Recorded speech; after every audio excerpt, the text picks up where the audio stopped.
5 राज्यों के चुनाव के एग्जिट पोल आने के बाद कहीं सन्नाटा है, कहीं खुशी की लहर है। लेकिन अगर आप आम पब्लिक हैं और ख़ासकर अगर आप SC ST OBC और किसान समाज से हैं, अल्पसंख्यक समाज से हैं, तो अपना BP मत बढ़ाइए, लोड मत लीजिए, ज़्यादा परेशान मत होइए। जो BJP के कार्यकर्ता या कांग्रेस के कार्यकर्ता परेशान हो रहे हैं, लोड हो ले रहे हैं, उनको लेने दीजिए, अपना BP मत बढ़ाइए और चुनाव को चुनाव की तरह लीजिए। फिलहाल कांग्रेस जीते या BJP जीते, इस देश की बहुसंख्यक आबादी के पक्ष में कुछ होने नहीं जा रहा है। आपको लाचार और बेबस ही रहना है। आपकी रोज़ की जद्दोजहद जो है वो मुश्किल डालती रहेगी। इसलिए आप एक आम नागरिक बनिए, अपने परिवार, अपने देश की तरक्की के लिए सोचिए। पॉलिटिकल पार्टी की चिंता ज़्यादा मत कीजिए, उनके लिए लड़िए झगड़िए मत। नमस्कार, मैं शंभू कुमार सिंह और आप देख रहे हैं नेशनल दस्तक। सोचिए, इस देश में टीवी और अखबार के पापों का अब जखीरा खुल रहा है। एक आज तक का कार्यक्रम होता है हिंदी साहित्य, उसमें एक हास्य कलाकार ने वो एक चित्रा त्रिपाठी, उन्होंने कहा कि आप सीधे दुबई से आए हैं। उसने कहा कि बिल्कुल सीधे दुबई से आया हूँ, भगवान की कसम मैं कभी झूठ नहीं बोलता। और वैसे भी पत्रकारों के कार्यक्रम में मुझे झूठ बोलने की क्या ज़रूरत है।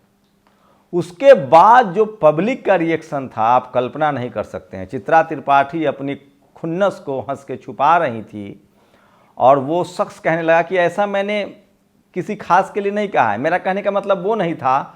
और जनता इस तरह से ताली बजा रही थी। मतलब साफ है कि टीवी अखबार की विश्वसनीयता खत्म हो चुकी है और उसी कार्यक्रम में गए लोगों ने तमाम टीवी अखबारों का मजाक बना डाला। मैं ये कहानी आपको इसलिए सुना रहा हूँ कि एक वीडियो सोशल मीडिया पर वायरल हो रहा है, मैं चलाना नहीं चाहता हूँ। किस तरह से मैं न्यूज़ रूम में रहा हूँ, उनकी खबरों पर आप भरोसा मत कीजिए। भारत की मीडिया पूरी तरह से खबर के अलावा हर काम करता है। वो किसी पार्टी का प्रचारक हो सकता है, वो किसी जाति का प्रचारक हो सकता है, वो किसी धर्म का प्रचारक हो सकता है। वो भारत के नागरिकों के साथ तो नहीं है, भारत के संविधान के साथ तो नहीं है। और मैं फिर कह रहा हूँ, इस देश की मीडिया सबसे बड़ा जातिवादी अड्डा है, जातिवादी गिरोह है। हाईकोर्ट सुप्रीम कोर्ट में डाइवर्सिटी आ गई है। मीडिया वो अभेद किला है जहाँ डाइवर्सिटी नहीं है। और इसीलिए मैं कह रहा हूँ कि 90% इस देश की आबादी और गरीबों को भी, सवर्ण गरीबों को भी मीडिया से दूर रहना चाहिए। क्योंकि जब रोजगार, पढ़ाई लिखाई, स्कूल, अस्पताल, दवाई और सीमा की सुरक्षा और सेना की बेहतरी की बात नहीं होगी तो उसकी चपेट में आप भी आएंगे। वो सिर्फ 10% उन लोगों का मनोरंजन का अड्डा है, उन लोगों के लिए काम करता है जो खाए अगाए हैं, जिनके साथ पुश्ते सेफ है। इसलिए ज़्यादा लोड मत लीजिए। इनका एग्जिट पोल, ओपिनियन पोल, शुरुआत में ये ओपिनियन पोल दिखाते हैं। ओपिनियन पोल का मतलब होता है ये पैसा लेते हैं पॉलिटिकल पार्टियों से या जिनके साथ इनकी वैचारिक सहमति है, जिन पार्टियों के साथ, उनका हवा बनाते हैं। मैं 100% कह रहा हूँ आपको, 110% होता है। 100% से ज़्यादा लोग कहते हैं ना, 110% मैं कह रहा हूँ। इस देश की जो मनुवादी मीडिया है, जातिवादी मीडिया है, ब्राह्मणवादी मीडिया है, वो इस देश के तमाम किसान नेता, तमाम दलित नेता, पिछड़े नेता, आदिवासी नेता और अल्पसंख्यक नेताओं के खिलाफ हैं। ये उस समाज के भी खिलाफ है, उन कम्युनिटी के भी खिलाफ है और ये गरीबों के भी अब खिलाफ है। इसलिए इनकी बात का लोड मत लीजिए। दूसरी बड़ी बात सोचिए, जो मैं आपको बता रहा हूँ, जो सोशल मीडिया पर जो सवर्ण पत्रकार हैं, उनकी भी एक लाइन है। कोई कांग्रेस प्रो है, कोई कांग्रेस BJP। मैं कह रहा हूँ आप सिर्फ और सिर्फ भारत का नागरिक बनिए और उन पार्टी का चयन कीजिए जिनके मुद्दे पढ़ाई लिखाई, दवाई, रोजी रोटी है, जिनको धर्म से मतलब है, जिनको धार्मिक एजेंडे पर चुनाव लड़ना है, उनके झांसे में मत आइए। इस देश की बेहतरी ज्ञान, विज्ञान, college, university, media, judiciary, college, university से होगा। और मैं इसीलिए कह रहा हूँ इस देश की मनुवादी मीडिया बिल्कुल फेल है। उनके एग्जिट पोल पर तनाव मत लीजिए। कुछ कांग्रेस को जिताएंगे जो सवर्ण पत्रकार हैं, कुछ BJP को जिताएंगे जो टीवी अखबार के पत्रकार हैं।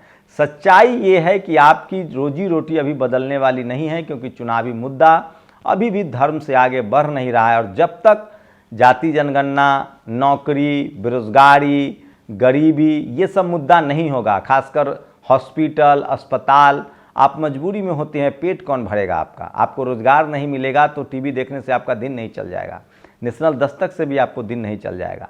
आपके बच्चे बीमार होंगे, आप बीमार होंगे तो आपको अस्पताल जाना पड़ेगा, वहाँ पैसे चाहिए, सरकारी अस्पताल नहीं है तो आप सुरक्षित तभी हैं जब इस देश की सीमा सुरक्षित है। आपकी ज़िंदगी तभी बेहतर होगी जब आपके घर के लोग पढ़ाई लिखाई करेंगे, बिजनेस करेंगे। आपकी भलाई किस काम में है वो देखिए, और आपको सबसे ज़्यादा चिंता अपने रोजी रोटी, व्यापार, देश का करना चाहिए। मैं फिर कह रहा हूँ, आप सिर्फ एक आम नागरिक बनिए। जब आप आम नागरिक बनेंगे तो आप ऐसी सरकार, आप किसी पार्टी का मत बनिए, किसी जाति का मत बनिए, किसी धर्म का मत बनिए, वो सब आपका निजी है।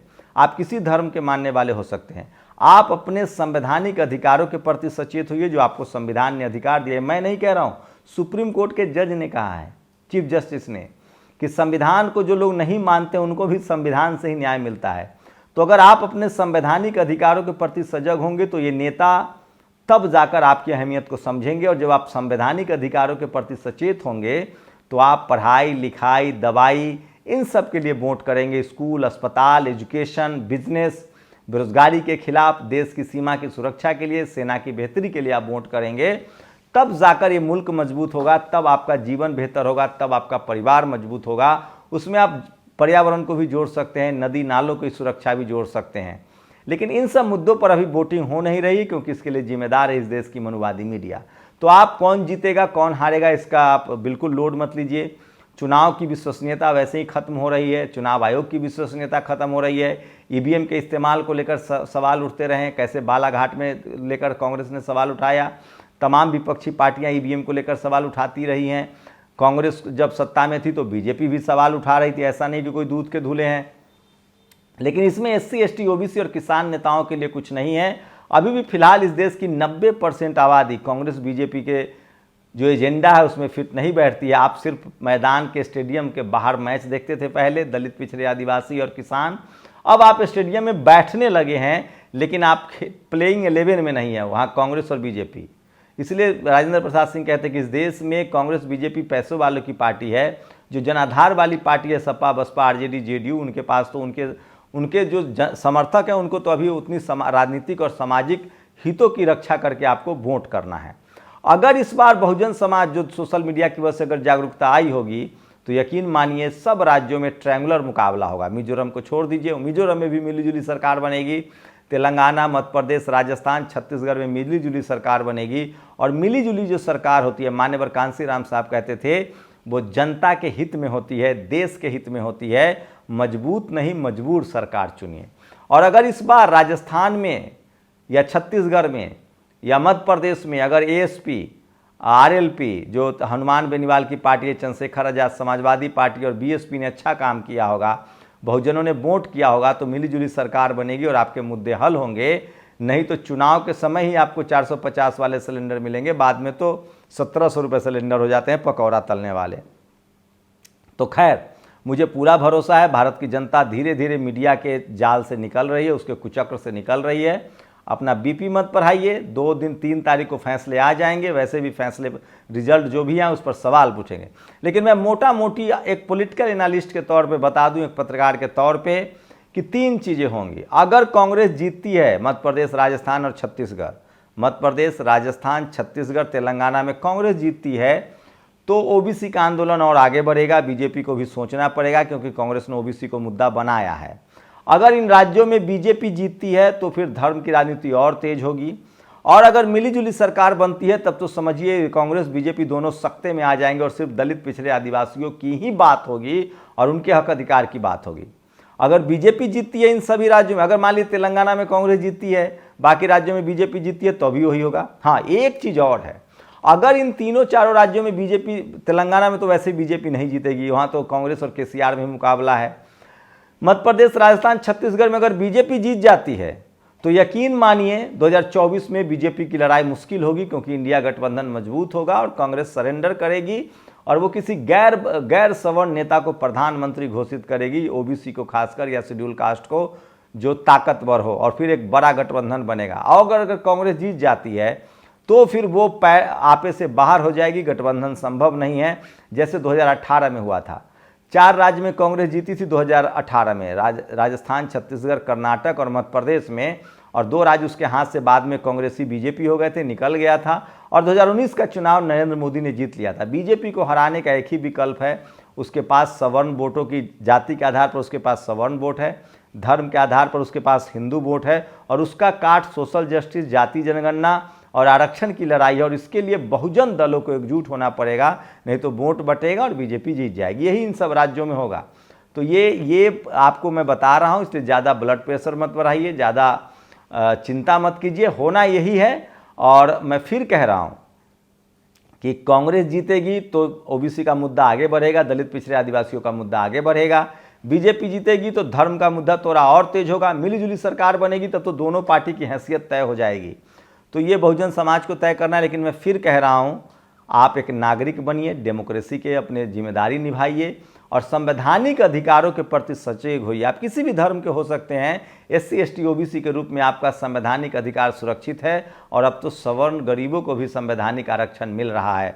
तो ये आज का अपडेट था। पढ़ाई लिखाई, स्कूल, अस्पताल, दवाई, देश की सुरक्षा, देश की सेना के नाम पर वोट कीजिए, अपने नस्लों के लिए वोट कीजिए। धर्म आधारित राजनीति से आपको कुछ नहीं मिलेगा।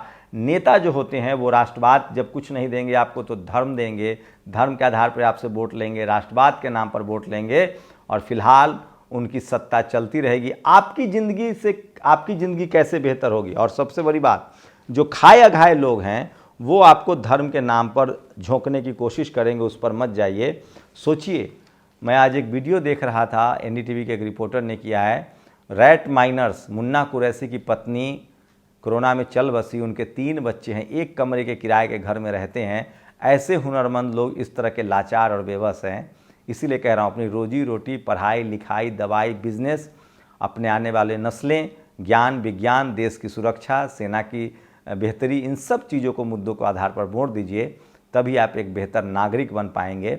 और रही बात 2000 एग्जिट पोल की, तो आप अगर किसी पार्टी के बने रहेंगे तो बेचैन होंगे, देश के नागरिक बनेंगे तो बेचैन नहीं होंगे। सही मुद्दे पर वोट करेंगे तो सरकार रिस्पॉन्ड करेगी। मैं फिर कह रहा हूँ, मिलीजुली सरकार ज़्यादा बेहतर होती है। देखते हैं 3 तारीख को क्या होता है। इस टीवी अखबार पर भरोसा मत कीजिए। इस देश की मीडिया, दुनिया भर में मीडिया एक बिजनेस भी है, लेकिन जैसे कोई सेना में नौकरी करता है तो वो दुश्मन को देख के भाग नहीं जाएगा। भारत की मीडिया का वही चरित्र है। वो भारतीय सेना की तरह नहीं है जो किसी भी कीमत पर लड़ता है। भारत की मीडिया चाटुकार है, जातिवादी है, मनुवादी है, ब्राह्मणवादी है और डरपोक भी है। अगर सामने SC ST OBC और किसान समाज और अल्पसंख्यक समाज के लोग ना हो तो भारत की मीडिया जो है वो पूरी तरह से एक जाति, एक धर्म विशेष के लोगों का अड्डा है। उसका ज़्यादा लोड मत लीजिए। शुक्रिया। नेशनल दस्तक की आपसे गुजारिश है कि अगर इसको बचाना चाहते हैं तो नेशनल दस्तक को सब्सक्राइब करने के लिए रेड कलर के सब्सक्राइब बटन को दबाएं, फिर बेल आइकन की घंटी दबाएं। नेशनल दस्तक को बचाने के लिए बहुत जरूरी है कि हर खबर को शेयर करें, लाइक करें, कमेंट जरूर करें।